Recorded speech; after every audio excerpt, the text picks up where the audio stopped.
ប្រៀបធៀបពុទ្ធឲ្យយើងយកខ្លួនយើងជាឧបមាអត្តានំឧបមាកត្វា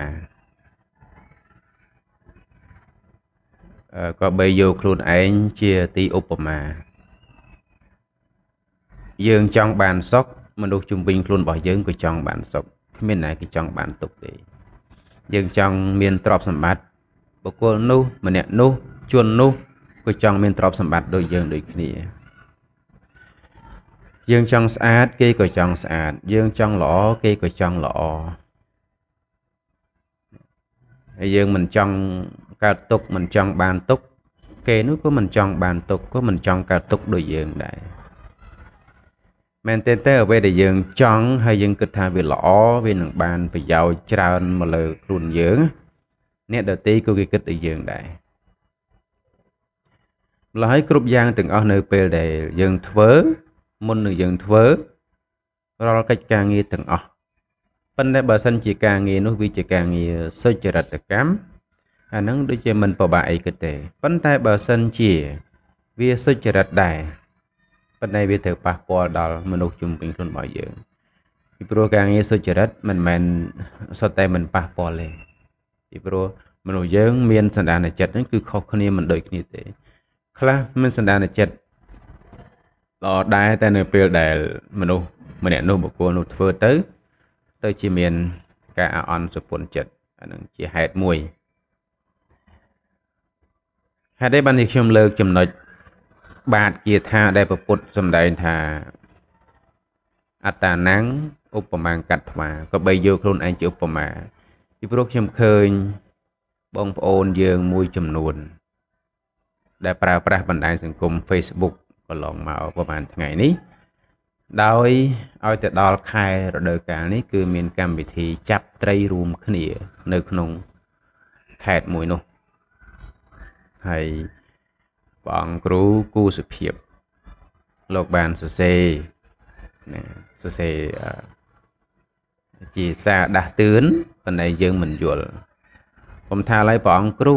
សូម្បីតែពុទ្ធក៏នៅមានពេលគេខាក់ស្រោះដែរតែខាក់ស្រោះខុសមនុស្សហើយ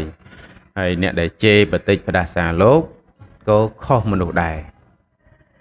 ហ្នឹងខ្ញុំយល់មិនមែនខ្ញុំមិនយល់ទេប៉ុន្តែក៏ជាការ alert ជាការរំលឹកបងប្អូនទាំងអស់គ្នាបងប្អូនយើងគិតតិចមើលនេះប្រហែលថ្ងៃមុនឬថាកន្លះខែមុនចុះស្រុកទេសយើងត្រូវបានឈ្លានពានដោយប្រទេសជិតខាងបងប្អូនភៀសសឹករាប់ម៉ឺននាក់ដែលភៀសសឹកចេញពីផ្ទះរបស់ខ្លួនឯងដើម្បីអីដើម្បីរកទីទួលសុវត្ថិភាពមិនចឹងពីព្រោះស្រឡាញ់អាយុជីវិតស្រឡាញ់ការរស់នៅនេះមិនចង់បាក់បែកប្រត់ប្រាស់ស្រឡាញ់ទឹកដីរបស់ខ្លួនឯងប៉ុន្តែអ្វីដែលសំខាន់គឺយើងចង់រក្សាជីវិតរបស់យើងឲ្យរស់នៅបានយូរទើបយើងភៀសរហូតដល់ទៅមានបងប្អូនយើងមួយចំនួនគាត់បានជួយជាជំនួយផ្សេងបងស្រីម្នាក់នៅក្រៅស្រុកគាត់ជួយជំនួយអស់$4 លានជាងដោយសារជួយទឹកចិត្តដើម្បីឲ្យបងប្អូនខ្មែរយើងគាត់បានផុតទុក្ខម្ដងមកគ្រានេះឯងពីព្រោះត្រូវបានប្រទេសជិតខាងឈ្លានពានយើងចឹងបងប្អូននៅទៅចាប់ត្រី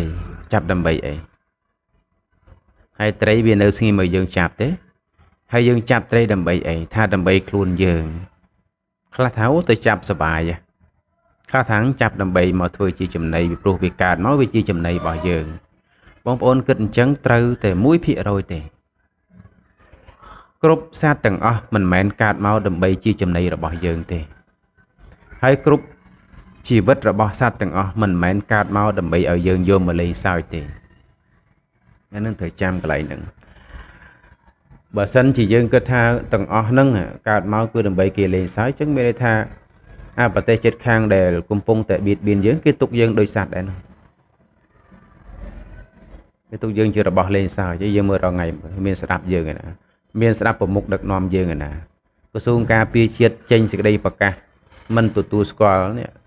ដែលប្រហែលថ្ងៃមកនេះគេបានទៅជួសជុលធ្វើអីនៅប្រាសាទខ្មែរយើងនេះក្រសួងការពារជាតិចេញសេចក្តីប្រកាសបដិសេធប៉ុន្តែគឺស្ដាប់យើងអត់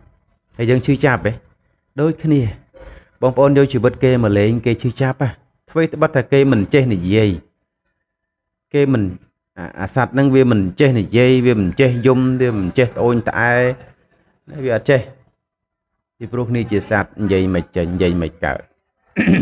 ហើយបើសត្វខ្លះចេះនិយាយភាសាមនុស្សតិចតួចមនុស្សយើងសប្បាយចិត្តសរសើរណាត្រីវាមិនចូលសាលាដូចយើងទេមិនចូលសាលាទេมันមានកន្លែងអប់រំទេអញ្ចឹងយើងគិតថាយើងធ្វើនឹងត្រឹមត្រូវហើយនៅបើយើងមិនគិតអីសោះគិតថាមានអីខុសផងព្រោះអាហ្នឹងវាមិនបើវាកើតមកវាសម្រាប់តែយើងធ្វើអញ្ចឹងមិនត្រឹមត្រូវទេចឹងហើយបានខ្ញុំលើកចំណុចថាលើកចំណុចបាតបគាថាដែលពុទ្ធសម្ដែងថាអត្តាnăngឧបមាកត្វាក៏បីយកខ្លួនឯងនឹងជាឧបមាកុំឲ្យយកជីវិតរបស់អ្នកដទៃមកលេងសើចជីវិតគេស្រឡាញ់ជីវិតរបស់គេដែរជីវិតយើងស្រឡាញ់ជីវិតរបស់យើងដែរនឹងចុះឥឡូវបងប្អូនប្រុសឯងនិយាយអញ្ចឹងតែយើងបានអីហូបត្រឡប់ទៅ40ឆ្នាំមុន20ឆ្នាំមុនកាលដែលបងនៅក្នុងពោះម្ដាយតើបងហូបអីគេហូបតែទឹកដោះម្ដាយហ្នឹងហូបតែឈាមម្ដាយហ្នឹងផឹកតែឈាមម្ដាយហ្នឹងតែរស់បានហើយសួរត្រីហ្នឹងវាដែលមកខ្វាយខ្វល់ចង់ស៊ីសាច់មនុស្សហ៎ថាអត់វាចង់រស់តែរបស់វារស់ស៊ីតាមជីវិតរបស់វាមែនទែនទៅវាប្រតិកលាគ្នារញ៉េរញ៉ៃណាបើនិយាយទៅគាត់ថាការដាស់តឿនសារបង្ហោះនៅលើបណ្ដាញសង្គមរបស់ព្រះអង្គគូសុភាពគឺជាការដាស់តឿនឲ្យយើងដឹងខ្លួនយើងថាយើងធ្វើអញ្ចឹងដើម្បីអីហើយត្រីនៅពេលដែលយើងនាំគ្នាទាំងវងចុះទៅចាប់ត្រីវានៅហែលថ្មឹងធម្មតាហ្នឹងឲ្យយើងទៅចាប់វាឬក៏វារត់ណាមិនវារត់ថាដើម្បីរក្សាជីវិតរបស់វាតែឲ្យវារត់ទៅណាបើទឹកបឹងប៉ុណ្ណឹងហ្នឹងហើយមនុស្សរាប់រយរាប់ចូលពាន់នាក់ហើយទៅចុះបើសិនករណីពេលហ្នឹងខ្ញុំមិនបន់ទេណាករណីពេលហ្នឹង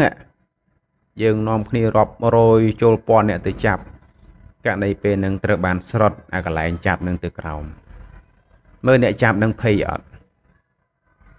អ្នកចាប់នឹងភ័យអត់នេះមិនខ្ញុំមិនបន់ទេណាសូមអធិស្ឋានផងខ្ញុំមិនបន់ទេប៉ុន្តែឲ្យឧបមាមើល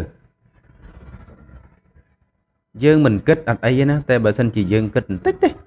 ថាអូជីវិតគេជីវិតយើងធ្វើក៏ដើម្បីជីវិតរបស់យើងថាយើងធ្វើសបាយតែគ្នារត់ហែលដើម្បីគេចពីដៃរបស់មនុស្សពីរត់របស់មនុស្សដែលយកទៅក្រុងយកទៅចាប់គ្នានោះរត់គ្នារត់គេចហើយយើងនាំគ្នាប្រសើរទៅក៏ដើម្បីជីវិតរបស់យើងអាគ្នារត់នៅក្នុងទឹកក៏ដើម្បីជីវិតរបស់វាហើយយើងគិតទីមើលថាខុសគ្នាប៉ុណ្ណានេះក៏មកនិយាយថាវាកើតមកដើម្បីឲ្យគេចាប់ដើម្បីចំណីរបស់គេយើងគិតចឹងខុសហើយ